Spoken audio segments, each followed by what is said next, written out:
بسم الله الرحمن الرحيم والصلاة والسلام على أشرف المرسلين. Soyez tous les bienvenus. صباح الخير الناس الكل. Je ne vais pas trop tarder, je vais directement céder la parole à notre head coach, M. Sabri Lamouchi, afin de vous présenter la liste des joueurs convoqués pour la double confrontation de ce fin de mois de mars. À vous la parole, coach. Bonjour à tous. Je sais que cette liste, ma première liste étant attendue, donc on va aller directement dans le vif du sujet. Mais avant de vous donner la liste, j'aimerais évoquer deux petites choses, deux petits points. Le premier, c'est dimanche, j'étais au stade de Radès pour un match important. Et en tant que sélectionneur de l'équipe nationale de Tunisie, je voulais souhaiter bonne chance à l'équipe de l'Espérance, à l'entraîneur, aux joueurs pour le match retour, avec cette victoire, courte victoire, mais victoire importante, Inch'Allah, avec une qualification dès samedi. La deuxième chose que je voulais parler avec vous avant de commencer sur la liste, c'est justement d'évoquer Naïm Sliti qui a annoncé sa retraite internationale. J'ai fait le voyage au Qatar pour rencontrer différents joueurs, dont Naïm Sliti, pour le remercier de tout ce qu'il avait fait au football tunisien, et j'ai eu une agréable surprise. C'était un joueur que je connaissais, mais c'était un homme que je ne connaissais pas, et il a beaucoup d'amour et il a tant donné pour le football tunisien que je voulais lui rendre un petit hommage aujourd'hui. Pour la liste pour les deux prochains matchs à Toronto contre Haïti et le Canada, on est parti avec la liste de 30 joueurs. Les 4 gardiens, comme je vous l'ai dit lors de la première presse conférence, je vais emmener avec moi 4 gardiens. Les 4 gardiens, j'aurais pu en emmener 5, mais à la Coupe du Monde, j'en emmènerai 3.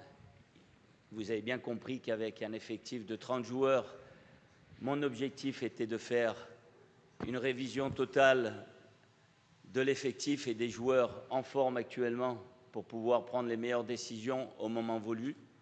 Aujourd'hui, dans les buts, nous avons Dahmen, Ben Hassan, Chamak et Ferhati. Les 4 gardiens de but qui vont nous accompagner pour ces 2 matchs. Nos défenseurs, Valérie, Nafeti, Zalouni, Rekik, Arous, Gram, Chihawi, Ben Hamida, Ben Wanes et Abdi. Au milieu de terrain, Skiri, Mejbri, Ben Sliman, Kedira, Garbi et Hash Mahmoud. En attaque, Sad, Tounekti, Eloumi, Shawat, Ben Fahat, El Tayef, Ben Ali, Ayari, Khalil Ayari, Mastouri et Saïdi. Voilà les 30 joueurs que j'ai nommés. Excusez-moi si j'ai été rapide sur la prononciation, sur les postes, mais je suis persuadé que vous avez certaines questions. Je vous avais dit que je ferai une liste qui ressemble à celle que j'ai envie de voir pour l'équipe tunisienne. On est 30, ça veut dire que des joueurs qui seront dans cette liste ne seront pas à la Coupe du Monde, puisqu'il faudra en prendre 26. Ce qui ne veut pas dire que ceux qui ne sont pas dans cette liste ne seront pas à la Coupe du Monde, bien entendu. Ce qui est essentiel, c'est que nous puissions prendre les joueurs en forme, performants, pour que l'équipe nationale de Tunisie puisse être la plus performante. Et ça commence par le premier match contre Haïti le 28, le 31 contre le Canada. C'est ma première liste et c'est ma dernière liste avant la liste de la Coupe du Monde. Donc, si vous voulez bien, je vais commencer à répondre à vos questions, si questions il y a. Et je suis sûr qu'il y en a.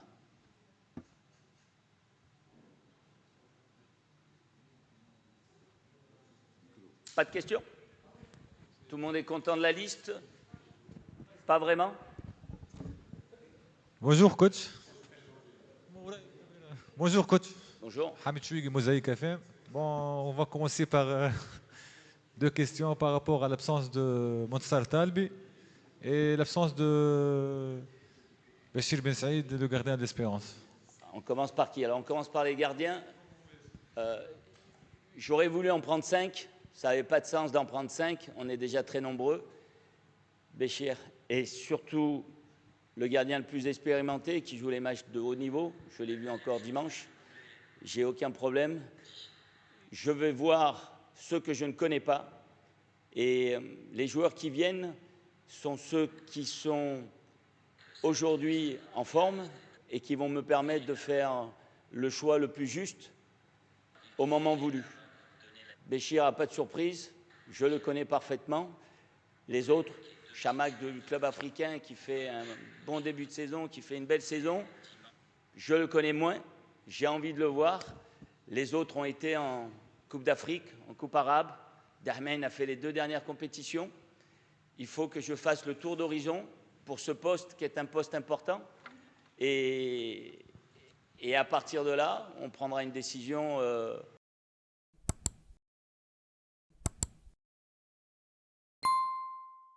par la suite, en connaissance de cause. Mais Béchir n'est absolument pas exclu de la liste. On aurait pu en prendre 5, mais je n'ai pas envie d'en prendre 5. Mais il n'est absolument pas out de la course. Au contraire. Montassar Telbi, je sais que pour beaucoup, j'ai un mode de fonctionnement différent, mais je ne suis pas encore fou de faire en sorte de ne pas prendre Montassar. Et quand Montassar m'a téléphoné cette semaine, pour des raisons personnelles, il m'a demandé de rester sur place. Et j'ai accepté parce que c'est un garçon dont on a besoin et je suis de tout cœur avec lui. Et quoi qu'il arrive, ma relation avec mes joueurs doit être transparente dans l'intérêt de l'équipe nationale. Je ne suis pas là pour faire de cadeaux à qui que ce soit. Personne, encore plus ici, ne me fera de cadeaux. Je suis juste ici pour essayer d'être performant, d'avoir l'équipe la plus performante possible le 14 juin à la Coupe du Monde pour le premier match de la Coupe du Monde. Pour ça, il y a des étapes avant. Il y a ma première liste. Il y a des joueurs qui marchent bien dans leur club. Il y a des postes qui sont un peu plus importants et où on est un peu plus en recherche de numéro 1. Eh bien, nous essayons de faire un tour d'horizon pour avoir le plus d'informations possible. Mais Montassar, c'est un choix commun à sa demande, pour un choix personnel et qui ne pose aucun problème. Avec Montassar, si vous permettez, parce que c'est important,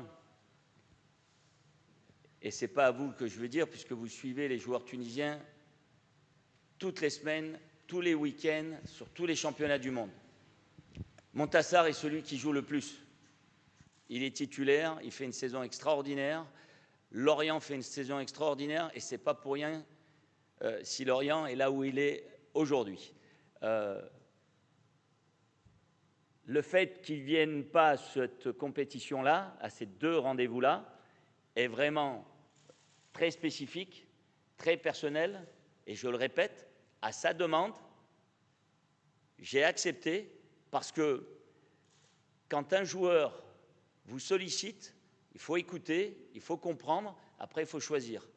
Je choisis de faire en sorte que mon joueur soit là où il veut être à ce moment-là, pour les raisons qui sont les siennes, et faire en sorte qu'il donne à la Tunisie, comme il a toujours donné, et il n'a pas besoin de me clamer son amour pour la Tunisie, il n'y a absolument aucun souci. Coach, bonjour. Hedi Jbenini de la radio tunisienne. Notamment, il y a l'absence de Dylan Brown. Aussi, Hamza Jlassi, il va bien avec l'Espérance, il vient de marquer, il est décisif. Est-ce qu'il fait partie de vos plans ou non? Peut-être pour la Coupe du Monde. Et en comparant avec la CAN, quel compartiment du terrain, la défense, le milieu de terrain ou l'attaque, faut-il bien rectifier ou changer ou améliorer? En choisissant ces noms. Merci. Alors Dylan Brown, il est juste blessé, c'est pour ça qu'il n'est pas sur cette liste. Il a quitté la CAN en étant blessé, et depuis la CAN, il n'a pas joué une minute. Il s'est blessé à l'entraînement. Mon staff est allé le voir. On est en contact avec lui. Et on lui souhaite un un bon rétablissement en souhaitant qu'il retrouve le chemin des terrains le plus rapidement possible. Les compartiments qu'il faut impérativement, je veux dire, améliorer, c'est quasiment tous les compartiments. Il faut qu'on soit performant dans toutes les lignes, que ça part du gardien de but. On va jouer par définition avec l'absence de Talbi et Brand, avec une charnière différente. Et donc, les matchs amicaux, c'est aussi pour voir certains joueurs. Et malheureusement ou heureusement, mais c'est comme ça le cycle de la vie, c'est que certains profitent de l'absence d'autres. En l'occurrence, j'aurais préféré commencer dans d'autres circonstances, en tout cas avec moins d'absence, mais ça permet, avec ces petits problèmes, d'essayer de trouver des solutions, parce qu'on n'aura aucune excuse à la Coupe du Monde. Il faudra mettre une équipe tunisienne très performante. Pardon ? Bien sûr, il a fait une belle performance dimanche. Il fait partie, comme d'autres, des plans. Maintenant, aujourd'hui, on en a pris 30. Il fait un bon parcours, tout le monde le connaît. Il a de l'expérience. Il n'est pas tout jeune, mais l'expérience est importante dans les grandes compétitions. Mais je sais, malheureusement... Complètement. Ouais. Et donc ? Il peut avoir une place dans cette liste. Et il n'est pas dans cette liste. Pourquoi il y en a d'autres qui méritent aussi d'être dans cette liste ? Vous avez probablement raison, mais je vous donne ma réponse. Elle n'a pas l'air de vous convenir. Vous n'êtes pas d'accord avec moi. On peut en discuter. Si vous voulez qu'on en discute maintenant, je vous donne ma réponse. Elle ne vous convient pas. Qu'est-ce que vous voulez que je vous dise ? Salut coach, Melk Ergigi d'Iwan Sport. Coach, au début de la conférence, vous avez parlé d'un voyage au Qatar. Et en même temps, on voit aucun nom du championnat du Qatar ici dans cette liste, parlant du capitaine Ferjeni Sessi, peut-être Issa Aidouni aussi. Est-ce qu'ils vont être présents à la Coupe du Monde et c'est pour ça que vous avez voyagé et parlé, peut-être ils ne seront pas dans cette liste, mais peut-être ils seront dans notre liste, mais on va pas voir aucun joueur d'un championnat arabe. Non.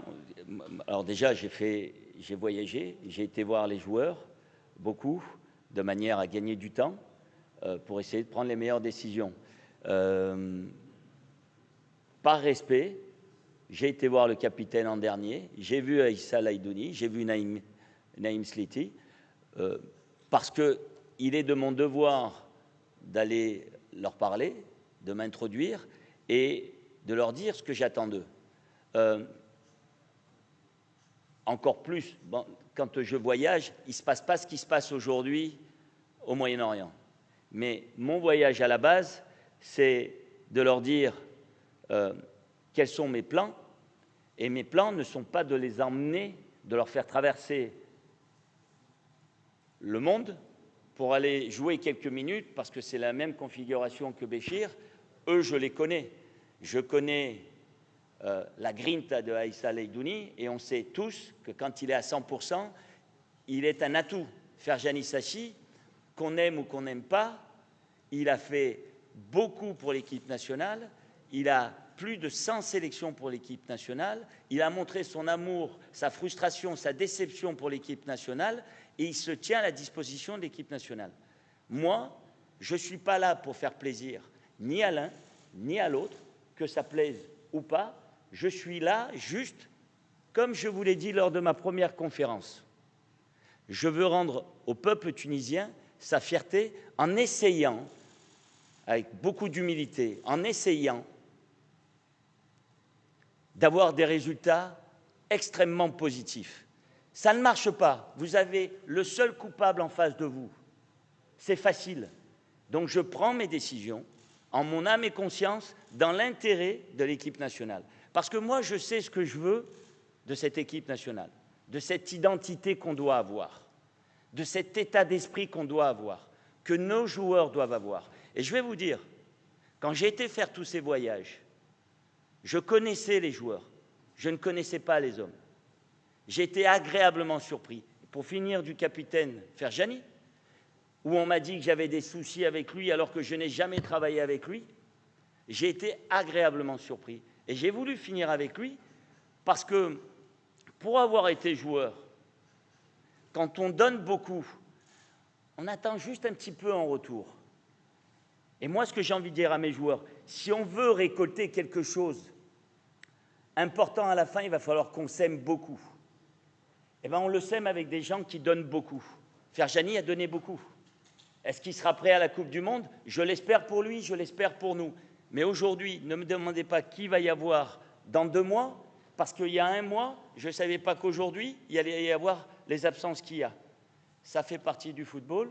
Pourquoi il y a 30 joueurs? C'est aussi parce que la FIFA nous autorise pour les matchs amicaux, avant la Coupe du Monde, de faire un roulement minimum 8, maximum 11. Donc on a la possibilité de faire tourner les équipes. Je ne vous cache pas qu'aller à Toronto, 10 heures d'avion, 7 heures de décalage horaire, où les joueurs arrivent probablement d'un match éreinté, de leur saison compliquée, on va avoir des surprises. Donc qu'on soit nombreux et que ça me permette d'avoir le plus d'informations possible, c'est très important pour moi.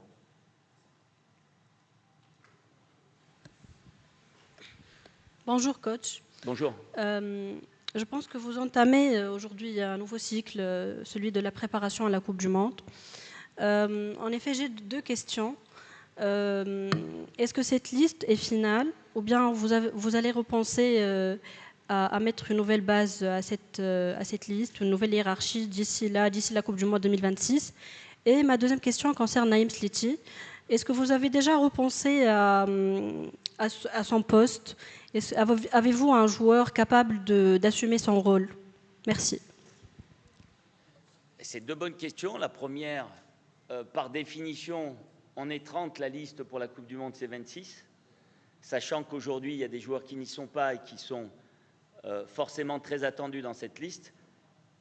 Il y a une concurrence qui doit être la plus saine possible.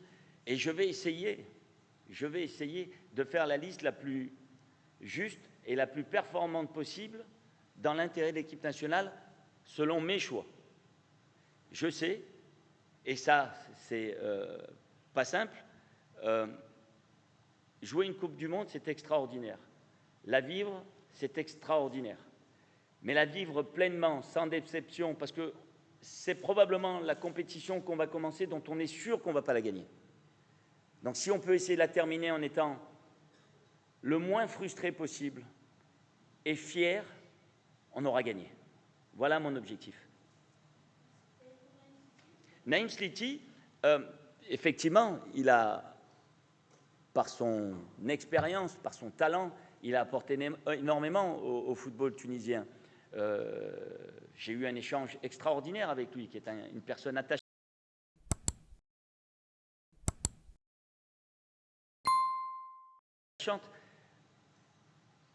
Il y a des jeunes joueurs qui arrivent. Lequel va être le numéro 9, lesquels vont être sur le front de l'attaque? J'espère qu'on va avoir une idée rapidement.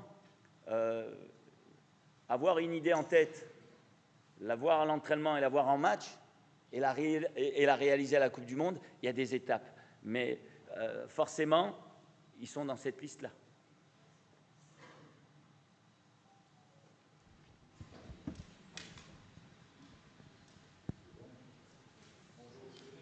Bonjour.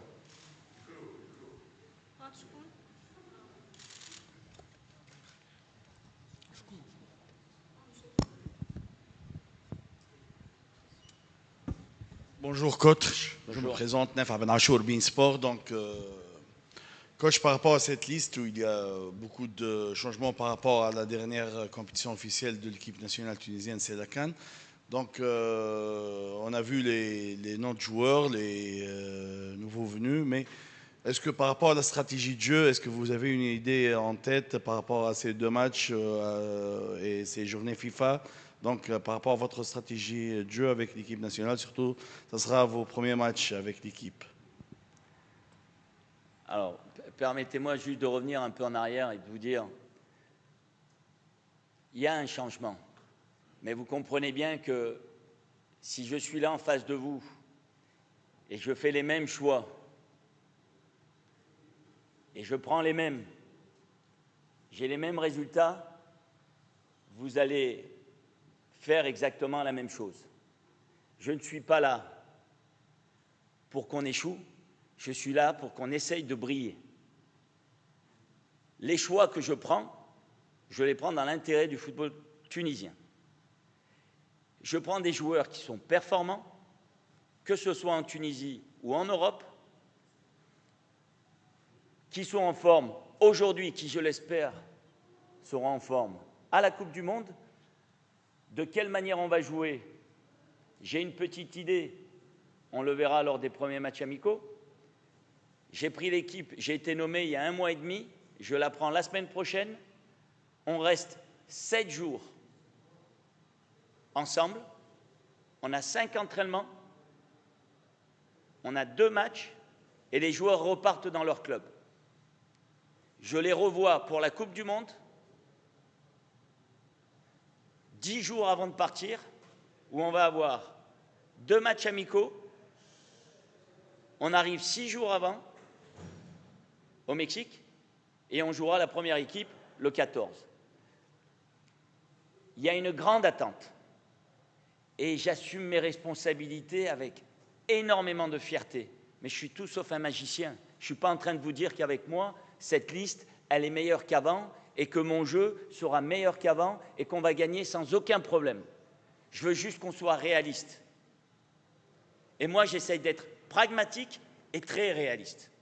Le football tunisien aujourd'hui, c'est ça. Ce qu'on essaye de mettre sur le terrain, c'est ce qu'on va essayer de faire demain. Mais là où je veux qu'on essaye de changer, c'est dans l'état d'esprit, dans le cœur et la générosité. Je veux que notre identité, elle soit présente, elle soit identifiable de suite. Après, si on a les résultats, tant mieux. Si on ne les a pas, on essaiera de faire de notre mieux. Mais voilà ce que j'ai envie de vous dire. Sabri. La stratégie de jeu, je l'ai, mais vous allez le comprendre. Vous voulez parler de système. De quel système? Il y a éventuellement plein de systèmes. Mais permettez-moi d'en parler d'abord avec mes joueurs que je vais rencontrer. Il vaut mieux. Je suis avec eux la semaine prochaine. Et ce que je suis en train de vous dire, qui n'a pas l'air de vous convenir aussi, je suis désolé. Je n'ai pas encore parlé avec mon groupe. Ça fait 2 fois que je parle avec la presse, vous, mais pas une seule fois avec mon groupe. Je vais les voir le 24 à Toronto. Donc, on va faire un entraînement, on va dîner et on va faire un premier meeting. Un deuxième entraînement, 3e, premier match, 2 autres entraînements et le Canada. Donc, on va essayer des choses. Mais vous voyez bien les absences qu'il y a. Vous voyez bien que j'essaye de m'adapter également. Vous voyez bien que j'essaye de modifier également. On a parlé de transition. Je ne suis pas là pour radicaliser et changer en oubliant ceux qui ne sont pas là. Non, absolument pas. C'est un choix parce que certains, je les connais parfaitement et je n'ai pas besoin de les faire venir traverser la planète pour jouer quelques minutes. J'ai besoin d'en voir d'autres parce que ceux qui ne sont pas là ont déjà fait des Coupes du Monde. Et si j'ai besoin d'eux, je sais qu'ils répondront présent. Pas pour moi, mais pour l'équipe nationale de Tunisie. Excusez-moi. C'est une liste d'exploration par rapport à Ce n'est vous. pas une liste d'exploration. Je ne comprends pas le terme exploration. J'avais quoi comme autre option? Oui, pour non, moi, non, c'est légitime. Pour moi, si vous permettez, c'est ma première, mais c'est aussi ma dernière avant la Coupe du Monde. Donc, je prends, selon moi, les 30 meilleurs joueurs tunisiens à disposition aujourd'hui. Selon moi. Aujourd'hui.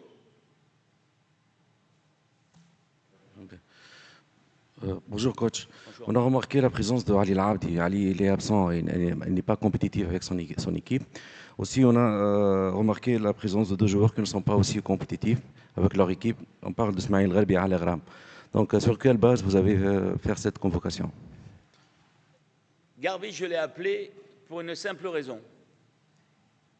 Il y a un mois, une semaine après avoir pris le poste, et je lui ai dit, tu es en très grande difficulté, tu ne joues pas, il ne faut surtout pas que tu doutes, parce que le sélectionneur que je suis ne doute pas de toi, et je vais te sélectionner le mois prochain.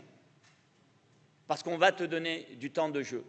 Mais c'est un problème pour lui de ne pas jouer, et c'est forcément un problème pour nous de ne pas jouer. Mais pour moi, ça serait un plus gros problème de ne pas avoir Gharbi avec nous, parce que je sais qu'il peut nous apporter énormément à un moment donné. Il ne joue pas, c'est un choix que le joueur fait en allant dans un club par des choix qui lui sont propres. Il ne joue pas aujourd'hui, et depuis janvier, je crois qu'il n'a pas fait une demi-heure de temps de jeu. Le préparateur physique de l'équipe nationale est en contact avec tous les préparateurs de nos joueurs. Il a les GPS des entraînements. Les entraînements ne remplacent pas les matchs. Mais c'est un exemple parfait. Là, c'est la qualité et le potentiel du joueur. Et c'est l'avenir de l'équipe nationale de Tunisie. Il a fait un mauvais choix. Il est dans un club où il ne joue pas, où on ne lui donne pas de la confiance. Nos meilleurs joueurs, il faut qu'on les supporte dans les moments difficiles.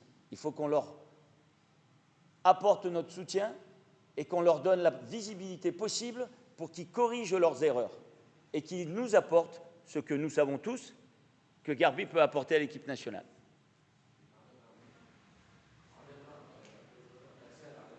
C'est exactement le même projet.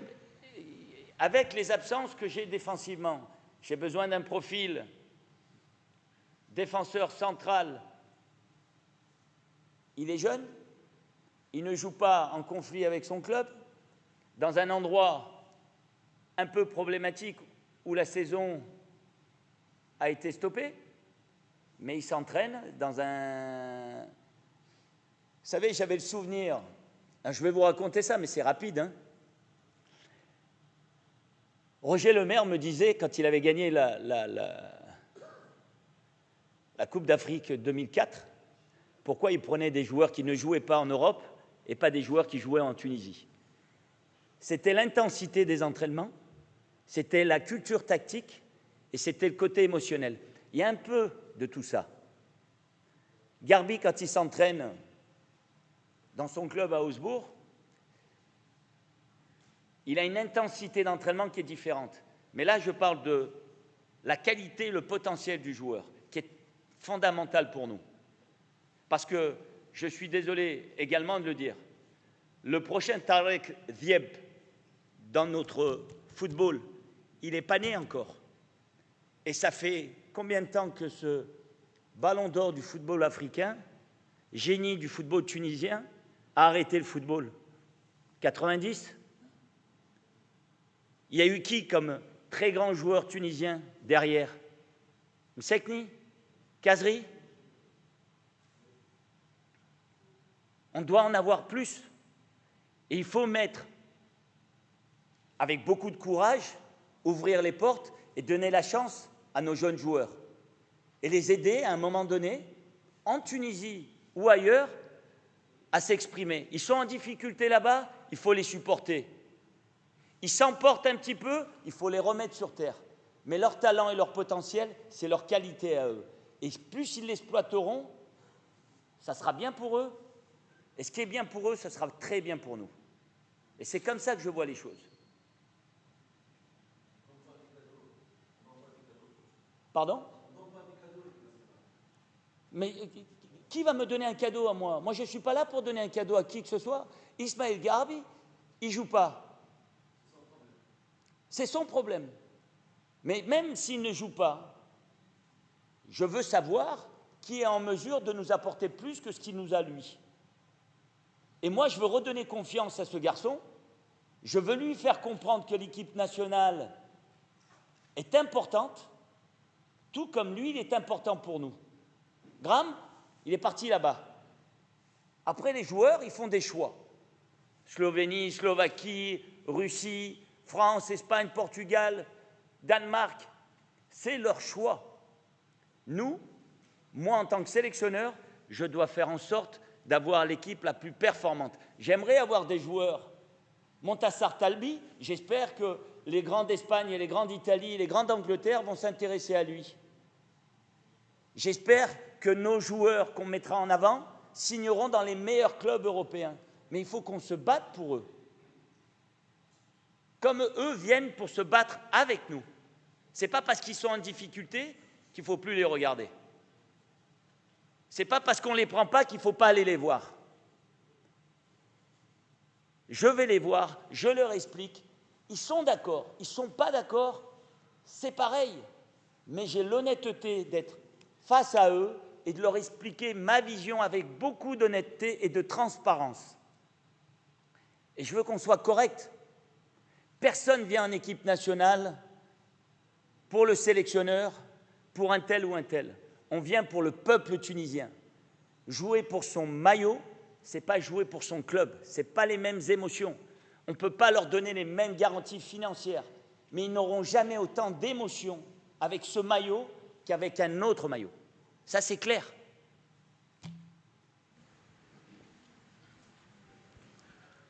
Bonjour, coach. Bonjour. Bilal Fatoum, Hannibal TV. Vous avez cité l'exemple, vous avez cité tout à l'heure le grand coach Roger Lemaire, monsieur Roger Lemaire, et la belle expérience de 2004.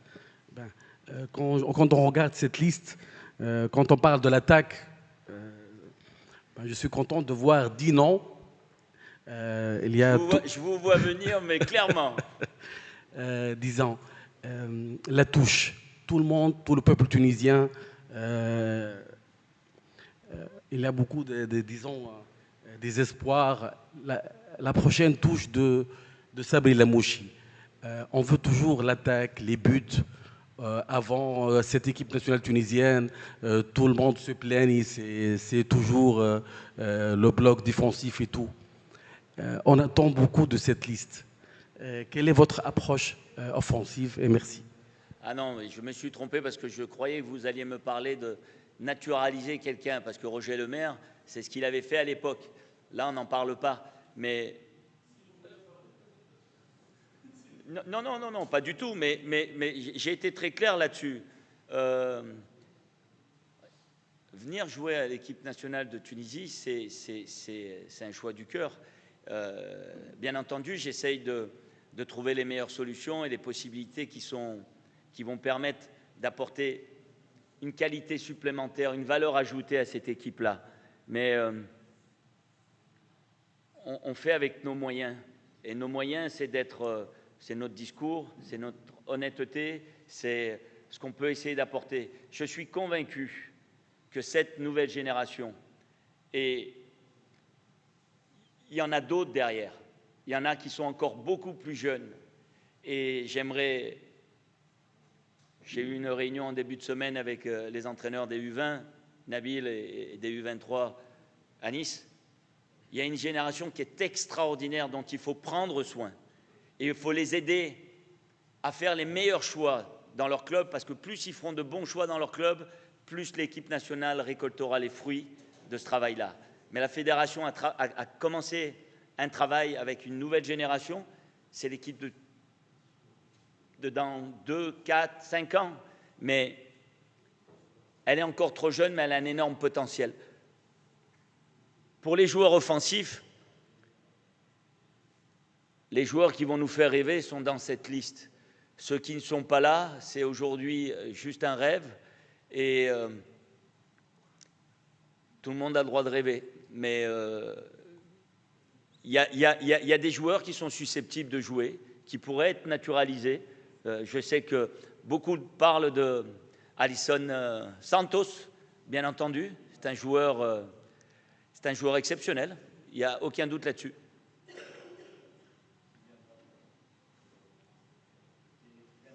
Mais ce n'est pas le seul qui ne viendra pas. Il y en a d'autres qui ne viennent pas. Mais je ne vais pas perdre mon temps avec des joueurs qui n'ont pas l'intention d'écouter ou d'être attentif à un intérêt. Je ne suis pas en train de courtiser la plus belle femme du monde.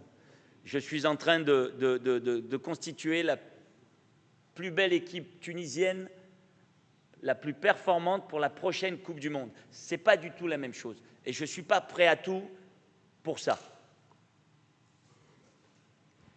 Coach, bonjour. Votre gauche, encore moi. Donc, dans un certain temps, il y a plusieurs joueurs qui sont venus à l'équipe nationale et qui n'ont pas eu leurs occasions. Du coup, ils étaient mécontents. Dans votre liste de 30 joueurs, est-ce que tout le monde va participer ou peut-être que vous allez vous focaliser sur la Coupe du Monde et vos choix, parce que 30 joueurs, c'est trop. Et la deuxième question, certes, le vestiaire, il y a une histoire. Donc, certainement, il y aura un joueur clé qui va vous aider à connaître l'histoire, parce que vous venez d'arriver. Qui pourra être ce joueur? Merci. C'est une très belle question, parce que je pense effectivement que 30, c'est trop. Après, je ne vais pas vous rappeler mon passé de joueur. Je sais ce qui se passe dans le vestiaire et je sais ce qui se passe pendant les compétitions. Le fait d'avoir 30 joueurs, c'est un choix. Est-ce qu'ils vont tous jouer? Non. Ils ne vont pas tous jouer. Je disais tout à l'heure, je ne suis pas là pour faire des cadeaux et de donner des temps de jeu à l'un et à l'autre, de voir comment. Je suis dans l'idée d'essayer d'avoir une structure, d'avoir un process, d'avoir un mode de fonctionnement, mais de les avoir avec moi pendant une semaine, à l'entraînement, de pouvoir voir comment, à l'entraînement, dans certaines oppositions, que ce soit des 10 contre 10 ou des attaques-défense ou des travails spécifiques, je vais pouvoir voir comment ils réagissent, parce que je sais les problèmes que je risque éventuellement d'avoir à la Coupe du Monde, qui sont éventuellement l'aspect physique, puisque beaucoup de nos joueurs ne jouent pas dans leur club. Il va falloir qu'on fasse un gros travail dessus, mais n'ayant pas beaucoup de temps, il faut qu'on ait un effectif qui soit cohérent sur ce plan-là. Et je veux qu'il soit, en même temps d'avoir les automatismes entre les uns et les autres, je veux qu'il y ait un groupe qui se forme, mais il y aura forcément une équipe. Je vais prendre 26 joueurs, en espérant, Inch'Allah, que tout se passe très bien à la Coupe du Monde.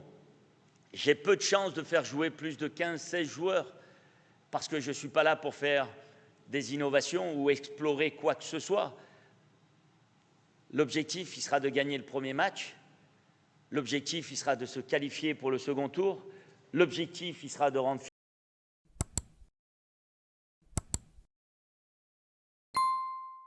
fier le peuple tunisien. L'objectif, il sera de rentrer à la maison la tête haute. Et pour faire tout ça, je ne suis pas dans le temps de jeu des uns et des autres. Et effectivement, tout le monde ne jouera pas. Même pour ces deux matchs-là. Mais il est important pour moi, il y a 3 latéraux à gauche comme à droite, il y a un jeune défenseur de Monastir, Chiraoui, qui me semble juste, mais suffisant pour venir avec nous et voir, comparé à une autre confrontation et à des joueurs similaires, le jeune Khalil Ayari qui fait des bonnes choses, une catégorie inférieure, je veux le voir dans une situation réelle, parce que c'est un joueur avec une qualité particulière, capable d'éliminer n'importe qui et de faire un exploit, et des joueurs devant qui sont jeunes, qui marchent comme Loué Ben Fahat en Allemagne, qui marquent but sur but. Donc je veux profiter de ce momentum pour voir comment les uns et les autres, dans un schéma plutôt pragmatique, avec de l'expérience qu'Edira au milieu du terrain, en plus de nos joueurs expérimentés, de voir à quoi ça va ressembler. Mais je ne suis pas trop inquiet par rapport à ça. Ce qui m'inquiète le plus, c'est la liste finale, c'est comment nos joueurs vont arriver au mois de juin, au mois de mai, et de pouvoir être prêts le 14. Et c'est des étapes qu'on doit passer les unes après les autres. Et la prochaine, c'est ces 2 matchs avec 30 joueurs, dont malheureusement certains rentreront à Tunis sans peut-être pas avoir joué, mais ils m'auront donné beaucoup d'informations. Et ça, c'est très important pour moi.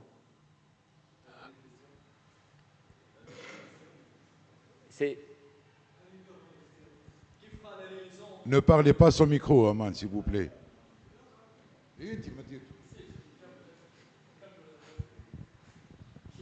Coach, qui va faire la liaison entre les joueurs et vous? Parce que vous venez d'arriver. Et je pense que les vestiaires, certainement, ils ont une histoire. Merci. Les vestiaires ont une histoire, mais vous croyez que tous les vestiaires ont des histoires différentes? Dans un vestiaire, c'est pas très compliqué. Un joueur qui ne joue pas, il n'est pas content. Un joueur qui joue, il est content. Ce qui est important, c'est le mode de fonctionnement, ce qu'on va apporter. Après, je compte sur les capitaines, je compte sur Wabi, qui a son expérience en équipe nationale, pour faciliter les choses. Mais j'ai dans l'encadrement de la fédération des gens qui vont m'accompagner. Mais après, j'ai mon feeling à moi, en tant qu'ancien joueur et coach un petit peu. Coach, je voulais laisser cette question à la fin parce que c'est peut-être un peu décalé de la liste de l'équipe nationale, mais pour nous, comme journalistes, c'est important d'avoir une réponse du coach tunisien. Peut-être vous ne voulez pas répondre, mais votre avis à propos de la décision du CAF hier à propos de donner la Coupe d'Afrique au Maroc. Effectivement, ça n'a rien à voir. Ça n'a rien à voir, mais je vais... Pour nous, comme travail, je dois poser cette question. Ça n'a rien à voir. Melk, excusez-moi, coach. On parle de la liste de l'équipe nationale, s'il vous plaît.